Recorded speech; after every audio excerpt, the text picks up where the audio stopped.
Hello and welcome to Voices of BlueScope, the podcast where we go behind the scenes at BlueScope to meet the people who create strength every day. I'm your host, Martin Feld. Thank you for joining us. Today we're featuring extended excerpts of an event at BlueScope in Australia, which was all about understanding neurodiversity in the workplace. More specifically, it was held during BlueScope's concurrent Inclusion Month and Neurodiversity Celebration Week in front of a live audience of employees and broadcast online from the Inside Industry Visitor Centre. Altogether, you'll hear 2 recorded conversations, separated by an audio theme transition. The first one is between Mitchell Connelly, Digital Finance Analyst, and Stephannie Jonovska, Head of Finance Ops and Transformation. Mitchell shares his experience of living on the autism spectrum, and Stephannie discusses her personal shift in understanding how collaboration with neurodiverse people can benefit everyone at work.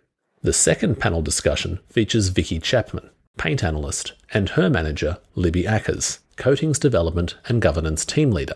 Vicky explains what it was like to receive a diagnosis of autism and ADHD later in life and offers insights into women's experiences with neurodiversity and divergence.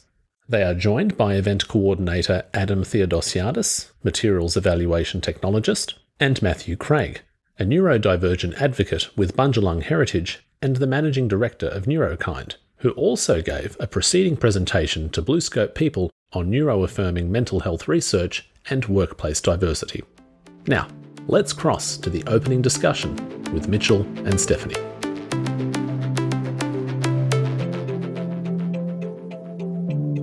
When I brought up the idea for this event, I decided to reach out to Anna and said, this is what I'm thinking, this is where I want to kind of get together. And she said, sounds great. There's this person who I really want to introduce you to who's been working in this space already and could really add value.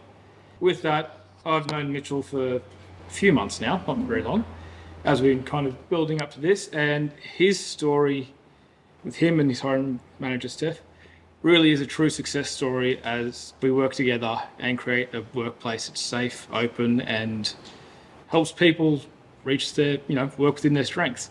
So with that, Mitchell and Steph. For those who don't know me, my name is Mitchell Connelly, and my job title in Steph's wonderful Finance Digital Operations team, I've got that name wrong, is Digital Finance Analyst, but titles are titles. But yeah, I just wanted to share my story of my recruitment here at BlueScope, which I've been at BlueScope now for 5.5 years now. Before that, I really was struggling to find my way into employment. I am on the autism spectrum. I disclose that. I'm quite open about that. My journey was graduating university, with flying colours and everything, really, really strong results. But then afterwards, in terms of finding employment, it was really difficult. And that is because there's a few different things. There's, for me, I get that sensory overload quite a lot. So loud situations, the unpredictability of people and how they can act in, say, retail environments or hospitality environments, that precluded me from even attempting to get a job like many of you do at say, a Macca's or a Kmart or something like that. Just wasn't possible. So work experience was very thin on the ground for me. I had a very narrow focus into what I wanted to get into, and there's a lot of people wanting to go for the same jobs as you are. And when you get into that interview stage of the recruitment, that can be quite a, not for everyone, but for me, it can be a very difficult time. I have the skills and the knowledge to answer the questions in this head, but the concentration required, to use an analogy, it's like when your computer for N is running really, really fast and your computer slows down and suddenly mundane tasks are harder for your computer to do. That's what's happening during a job interview, because you're really concentrating on making sure you deliver the right answers. You're doing them in a way that the recruiter wants you to act, because social cues and social inflections are not necessarily, they don't come as naturally. And so it's almost like you're on stage in a performance. And so that sort of high pressure environment of an interview meant that it was really hard to get recruitment. But I did apply for a few jobs at BlueScope in the past, and my resume landed on Steph's desk. And yeah, I'll let you fill in the rest of the story. I think that's the segue. Yes. That the segue? It was very... Yeah, I do a bit of voiceover sort of like up before, so I'm a bit of a presenter, you know. I watched too much showcase anytime. I watched too much TV growing up, so you know, I like to mimic, you know. I think I got a lot of mimicry when growing up. No, thanks, Mitchell. For those of you that haven't met me, Stephannie Jonovska, Head of Finance Operations and Transformation. It's pretty fair to say 5.5 years ago, I knew 2/5 of stuff all about neurodiversity. But I think 5.5 years later, I'm a better leader. My team are advocates and understand the superpower that comes from neurodiversity. And as a business, we've achieved so much more as a result of having Mitchell in our team. So I think I've personally come a long way, and I thought I'd share some of my learnings around the recruitment process and others. One of my first learnings was that diversity, equity, inclusion starts with me. It's my daily actions that make a difference. It's not Anna telling me to do it. It's not the board. It's not my manager. It's what I do, how I speak, how I embrace others that really, really matters. So your resume came across my desk in a really unusual way. My boss and Matt Curry at the time and Emily Greenwell said, hey, there's this young guy, he's trying to get into BlueScope. He hasn't been successful because of the interviewing process. I think you should have a talk to him. And I'm like, oh my God, I've got 5,000 things. What are you guys talking about? He's on the spectrum, blah, blah, blah. And I went, okay. And I sat down with my boss and I said, look, I know very little about neurodiversity. In my head, it was a bit Rain Man. I know we don't like that analogy, but I had some vision of what that meant. And I said, I don't think I can do this. I don't know if I can have someone in my team that's neurodiverse. I don't understand it. And Matt Curry said to me, I'm in this office speaking to you because I think you can. You will take it on, you will learn, you will be curious, you have empathy, you'll make adjustments. And his confidence in me gave me the confidence then to have that conversation and to actually live and breathe that every day my actions make BlueScope a more diverse place. So not Anna, not the board, not mine, anyone else. So that was my first learning. And then the second learning was around the adjustments that you spoke about. Some very small adjustments can help our people thrive in the best possible way. And I understood the interviews, as Mitchell said, weren't great for neurodiverse people. So, you know, what do you want to be in 5 years? Or have you met a challenging person? Of course, we all have met challenging people in our life. No, I would say I was going into it. I had no vision for 5 years. Like, I just wanted a job. I didn't... So when we sat around my table and with Matt Curry, my boss, and spoke to Mitchell, we used different types of questions. We asked, what are you interested in, Mitchell? And he said, I'm interested in Formula One. I've got all these data analytics. And somebody might be having a birthday soon and maybe celebrating it at Formula One. Yes. It's a special birthday too, isn't it? Yes, Mitchell? it's the big 3-0. I'm driving out tomorrow. Yes. So we learnt about his interests, and then we also asked, well, how do you like to learn, Mitchell? And you've mentioned the mimicry. And he said, mimicry. And I went, oh, okay. So I started to understand. So it was a much more casual conversation. I think it made Mitchell quite relaxed. It helped us understand. Did it follow the typical interview technique? No. And at the end of it, in conversations, we said, let's give a try before you buy both ways. We'll give Mitchell a 6-month opportunity. In that way, we could learn and we could also... and Mitchell, you could decide if steel was the place for you to be, yeah? Yes. So I think that was a really, really important change that we made. And then the other thing that I've learned is to quieten the voices or the biases in my head and, you know, role model that to others. Very early on, I had a team planning day and I was doing all this stuff about character strengths, and I found myself saying, oh, I'll just make Mitchell do it like this and I'll do it like this for everyone else. And then a HR colleague said to me, why don't you just do it different for everyone and not make it about specific to Mitchell? And so reducing the biases and catching some of that voices in my head, I think were really helpful because it was just very it wasn't very hard to make it uniform for everyone and make you feel more included and part of the group. So I think they're the three sort of big learnings I've had, that it starts with me. You can make some small adjustments to your work environment that make people thrive overall, and catch your biases in the moment and be cognizant of that. And if I reflect on the 5.5 years, like I said, we're better for it. Yes. Mitchell became a superstar in the data space. He wants to be the Gen AI lead if anyone's out there and wants to employ Yes. him. If you want to learn about Copilot, Go and talk to Mitchell. But if I think about Mitchell, he is a great team member, makes me laugh all the time, makes the whole team laugh all the time. But importantly, has taught us what a superpower neurodiversity is in terms of how we can be better in the work environment and thrive as a united, diverse group. So I've really appreciated it. I'll tell you now, I've been working for more than 30 years. I've done a lot of things. I've implemented ERPs, I've done restructures, I've done 100 million things. But when I look back at my leadership journey, I think one of the greatest things I've done is bring Mitchell in, because you've had a great experience, it's changed your life, we've learnt, and we're better for it. So very much appreciate having Mitchell as part of our team.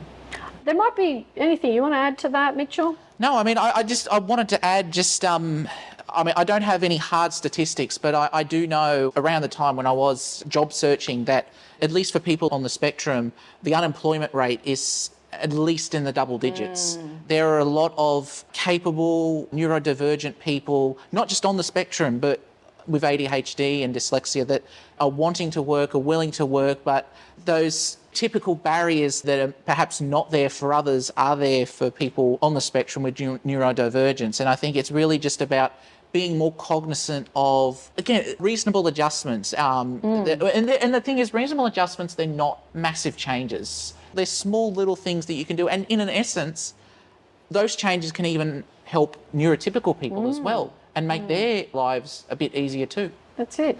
I asked you very early on, is there any adjustments you require? And one thing you said is you hate thunderstorms. I hate thunderstorms too. Yes. So then we learned about you carry around your noise cancelling headphones. So that was really important. Yes. And I don't think you're on the distribution list when they say fire alarms going off. No. So change that around a bit. But it's very minor. It wasn't a huge thing. Yeah. But It's just asking the question of our people, what do you need to help you thrive in the workplace? I should be asking that of everyone, not just of you, Mitchell. Yes. Well, no, you're very special to me, but Everyone's special. That's right. So I think that was a good learning for us too. Yeah. I think we're done. Yes, I think so. Yeah.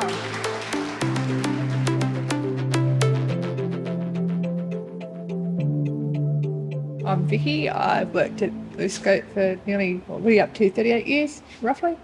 I've almost always worked for R&D or innovation or something along those lines, and always in technology. And I was diagnosed with autism and ADHD when I was 50. I'm 55 now. Hello, I'm Libby Ackers. I'm Vicky's team leader. I've also worked at BlueScope for 30 plus years, and I've really enjoyed having Vicky in my team for the last 2 years. Thank you. And I did have a strong focus on trying to get another representation of a neurodiverse female up here today. They are severely underrepresented in the neurodiverse community because all the research is based on the male population. That's something that's been rectified. I've got a little girl who's definitely too much like her dad. But the good thing is I've got support around me, and now's a great time for the conversation to help her succeed in life. Now, does anyone have a question? My question is for Mitchell. Could you share with us some of the very simple adjustments that you talked to Steph about that help you thrive at work? Sure. So the aforementioned thunderstorm, like with thunderstorms, it is a sensory thing where it's also an anxiety thing of you don't know when the big flash and the big bang is going to happen. Again, the computer fan starts whirring. I'll go back to that analogy. And then it's like you just can't concentrate at all on anything you're doing. So having that sort of ear protection in place is sort of there to sort of help get through that. Thankfully, hasn't happened too often at BlueScope. The other thing too was I'm on a B-Flex arrangement. So when I started, I didn't have my license, but then during the pandemic, I got my license. And I found that driving takes a lot of concentration. I actually don't feel it at the time. Like, I enjoy driving. I enjoy the feel of driving on the road, and all that probably goes with the fact I've loved motorsport for forever.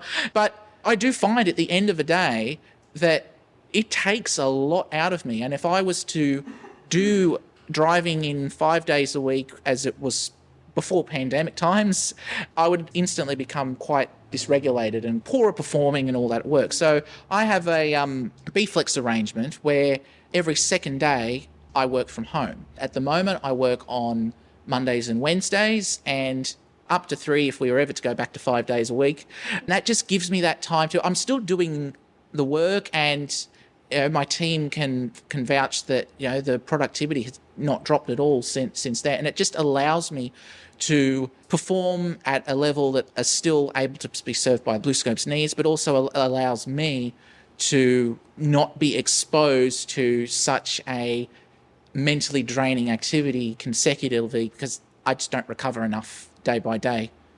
Vicky and Libby probably have more to add to this from their experience. So Vicky, if you could talk about things that work for you. And Libby, I know that you've arranged some meetings strategically to help your team. So if you guys wouldn't mind adding to that. So Zach is not here, and I and possibly some other members of my team, but definitely myself, are ADHD time blind, which means we really struggle with timekeeping, and that 11 p.m. deep dive into a rabbit hole is exceedingly common in our lives, because I don't know what it is about 11 p.m, but that's when my brain turns on, which is unfortunate because modern life goes 9 to 5.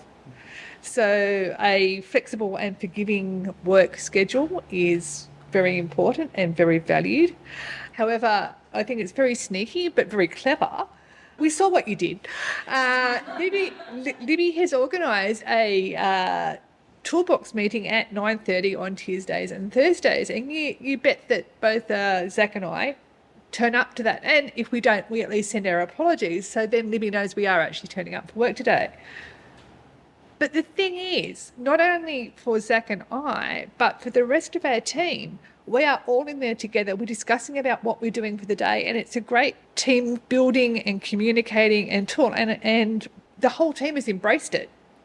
So it's not just for us neurodiverse people, it's working for everyone. And that was something that Libby did. I don't know. You probably don't realise how much we appreciate it, but we do. I'm glad you do appreciate it. It was fairly obvious that, like, most toolbox meetings happen first thing in the morning, and it was pretty obvious from the team.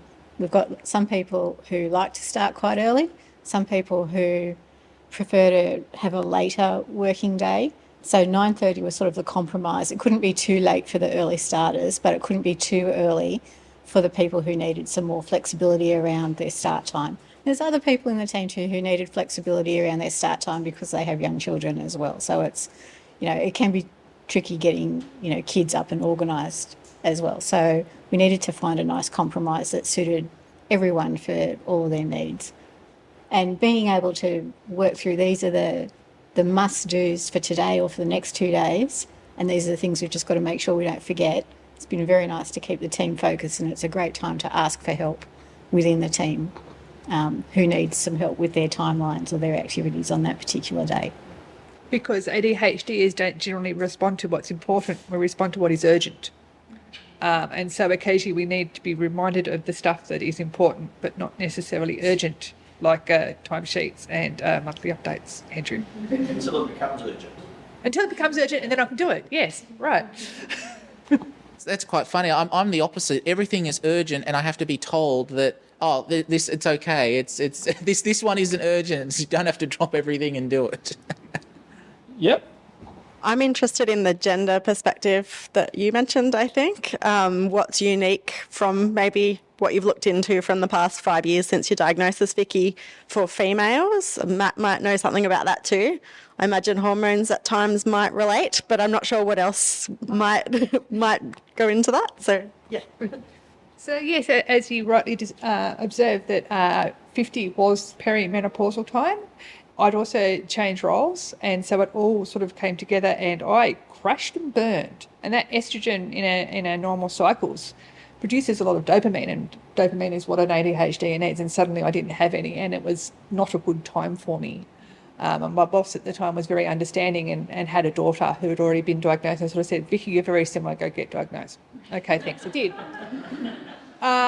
Trying to manage your way through this massive life change, and I know that my brain is still not back to where it was while I still had my hormones. And hormone replacement therapy has helped, but it's still not there yet. So that is a very big thing. And also, the other thing about women and neurodiversity is that we sort of sink under the radar a fair bit because we seem to be better at pretending and masking to a certain level of social acceptability. And I certainly put myself in this role and this job because my social deficits, that's the autism part, meant that I don't have to wear a skirt or a dress or makeup because I just can't. Not only can I not understand how to put it on properly, I don't like it, I don't get it.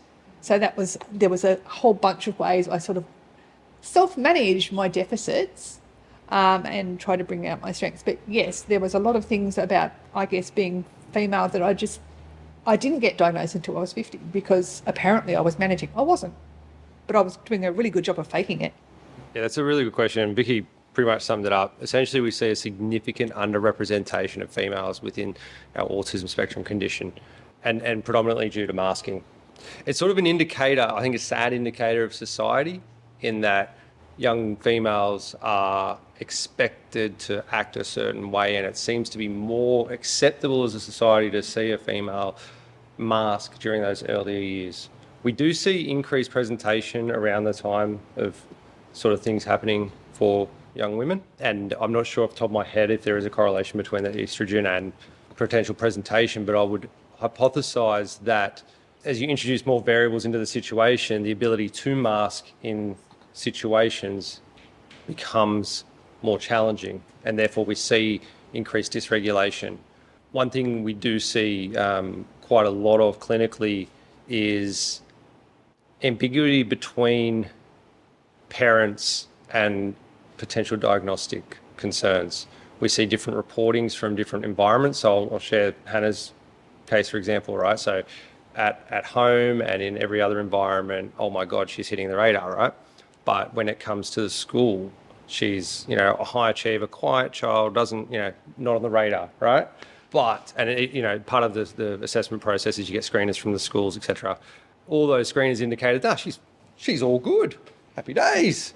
She's, high achiever, blah, blah, blah. Anyway, when she went in for her interview and part of the assessment process, again, even masked to the clinician undergoing the assessment to the point where we end up having to get some additional perspectives and more longitudinal data to really substantiate the diagnosis, because Hannah had it in her head that she had to be this person outside of home, and at home was where she could be her authentic self. When I think of it now retrospectively and I reflect, that's kind of like, all right, we must be doing something right. But the impact of society and that expectation for her to model the behaviours expected in those environments is just horrible. Same deal, she refuses to wear her skirt thing to school, but part of that understanding of who she is, she now gets it and is able to articulate that to the school to be able to then have adjustments made. It's something that needs more work, but I think it'll only come about, I think a true representation of the impact across genders will only come about when the stigma is reduced around the diagnosis, right? At the end of the day, it's that double-edged sword of a label, right? It can be empowering or it can be detrimental. Hannah and I now joke about, I don't know if I shared this in my talk or not, she'll be doing something and we did something the other day and she's like, oh, I don't like the feel of that and something like that. And she's like, that's my autism, isn't it, Dad? I'm like, maybe. But it's just become this joke, I reflect back a year or two ago, she was very, very much against that potential label, but now it makes sense to her in the world, which is, I think, a beautiful thing. And yeah, I think as a society, we've got a lot to do to bring about change in expectations. I was asked to look back at my report cards and even at my old performance reviews back in the day, and almost all of them say Victoria is a very good child, or has high potential, but just needs to focus more to reach it. Every single one. And look, the worst thing that ever happened to me is that I managed to work out I could write a 5,000-word essay overnight, and I got damn good marks for it. That is literally the worst thing that happened, because that embedded the habit of of leaving to the literal last minute, and I mean literal last minute, of sneaking into the office just before they got there to hand it in. You haven't said that at all. No.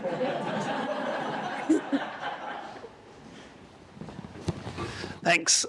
Matt, you described diagnosis as a double-edged sword, and building on the last point, stigma plays a big role. What advice would you give to parents who have very, very reluctant children to get a diagnosis, almost to the point of refusing to see professionals? What advice would you give in that situation? A really solid question. I'm a big proponent of psychoeducation, like knowledge is power. If the parent can understand the strengths of a potential diagnosis and selling it to the child along the, hey, you know, this might help you make sense of this, there's benefits in that space. I think the biggest concern I'd have in that space is that you convince the child to go in for the diagnosis and they do what Hannah did and mask sensationally, and not have the ability to seek that additional opinion, right? It all comes back to stigma, right? Like, and this is across mental health as a whole. I think if you can reduce the stigma about it, bring about real world examples, idols within their life, within their worldview that have a diagnosis or show symptoms that they might be displaying, to then increase the relatability of it, that might be an avenue worth exploring. But it's all about highlighting the strengths where as a society, and it's the medical model, is all deficit based, and that just increases stigma across the spectrum. It's language is important. I think that's the only thing you can really do. I'm sorry, I don't have a clear answer for you, mate. Anyone you want to add to that? Not necessarily directly answering your question, but I thought I would share my my journey, because and maybe this might help at least in terms of the benefits of getting that diagnosis. So I was quite lucky in that someone at my preschool was noticing what was then known as Asperger's syndrome behaviours when I got a diagnosis when I was 4 or that. I mean, I didn't know it at the time. Like I'm too young to remember anything about the assessment process. But what that meant was that my parents were able to use that to then help develop strategies around me. You know, I went to the first 1.5 years of my schooling was in an integration unit at Hayes Park Public School in Dapto. So that way I wasn't into mainstream schools straight away, even though I was at a mainstream public school. I think I first asked about it. Because I kept hearing the doctors say, "Oh, Mitchell's got Asperger's syndrome," to the GPs and whatnot. And I first asked about it around 9 or 10. And so then, we had a talk about it, of what it was and what it means and everything. And I never questioned why I was different to went to different places or did different things at times. But since then, I've been a real proponent of, I don't hide my diagnosis. I make it known to people that this is my diagnosis. I am on the autism spectrum. And I don't mean this in a you must accommodate me way. It's more, I have these challenges, and if you can, I'd like to have some adjustments to how things are usually done, or just acknowledge that I may act a bit differently to the others. I know Steph has very much experienced that. I am a straight shooter a lot of the time. Exactly what you're thinking. Yes, at any good. We're hearing the hard things that we need to hear that others may not be willing to share. So yes. So I would say that the diagnosis, as you said, the pros very much outweigh the cons, and I think if you can really see those. Symptom is the wrong word, but I can't think of a better word. Those behaviours, those traits. Thank you, Vicky. I think diagnosis in early childhood or in adulthood, it opens doors, and it opens doors to knowing who you are, but also getting help when you can, getting your child help along the way to make their childhood a lot easier. Hats off to your parents too. Thank you, Steph. I've got time for one more question. So there was one over here. Yep, Gillian. Thank you. It's another great segue from Mitchell's, but it's a question for Vicky. So, Vicky, I've seen your confidence in your work and how you approach things flourish in the years since your diagnosis. So I was wondering if you could talk us a bit about how have you reframed those traits as superpowers in your work, because I've absolutely seen you do that. Excellent question. And it also relates back to why diagnosis younger is important. So there was a period just before I was diagnosed where a colleague of mine got me to do Clifton Strengths. And for the first time I was told I was good at things, because mostly I was told I was bad at things and useless and dumb. And I won't use any swear words, but there was lots of swear words that I gave to myself. And I can't organise, and I'm unfocused, and I'm useless, and all of that. And I was well aware that they were true, because the observation was I can't organise myself, I'm terrible at admin, all my weaknesses. And lots of people like telling people with neurodiversity that they need to focus on their weaknesses, and you need to put your energy and so you do a lot of working on weaknesses and get no return. Whereas suddenly I knew instead to spend my coins into my strengths, and the returns have been absolutely amazing. And that's to your question about early diagnosis. If I had only known, if I'd only known, I want to get a bit teary here, if I'd only known my brain wasn't broken, it was just different. If only I'd known how to play to my strengths, not to focus on my weaknesses. If only I'd known that I was a beautiful zebra, not a weird horse. Life would have been very different.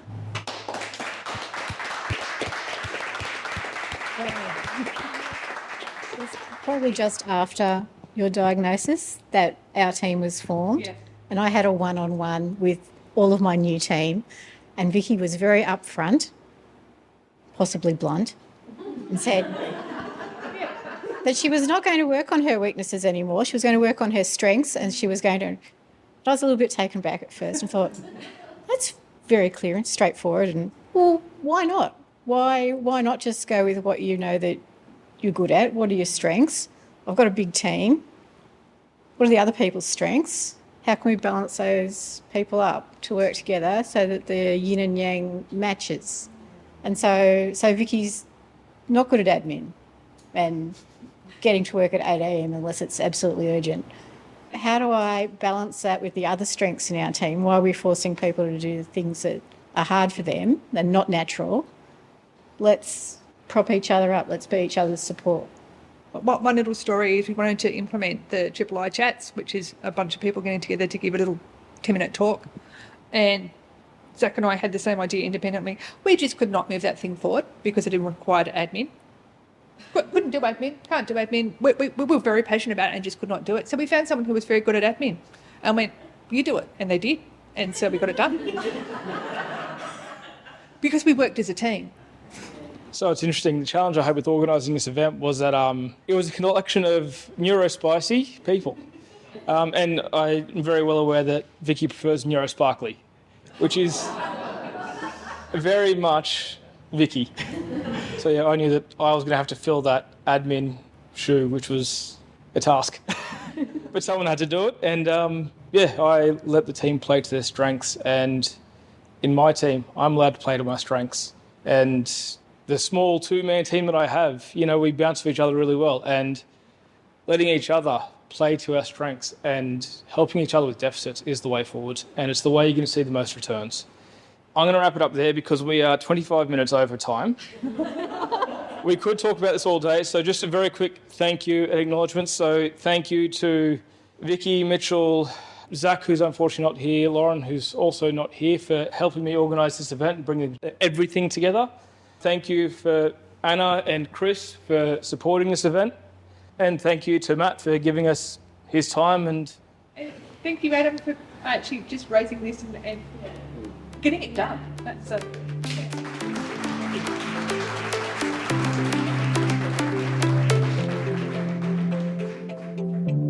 We thank all of our recorded participants and further contributors to the event. We also acknowledge event coordinator Zach Bradbury, a Kamilaroi and Awabakal man and surface treatment technologist, who unfortunately was ill and unable to join the panel on the day.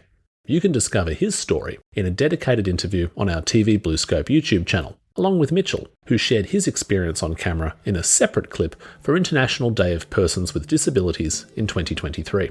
please check the show notes in your browser or podcast app to find the relevant links. Beyond that, we thank you, as always, for listening to the Voices of BlueScope podcast and engaging with our people's narratives. Until next time.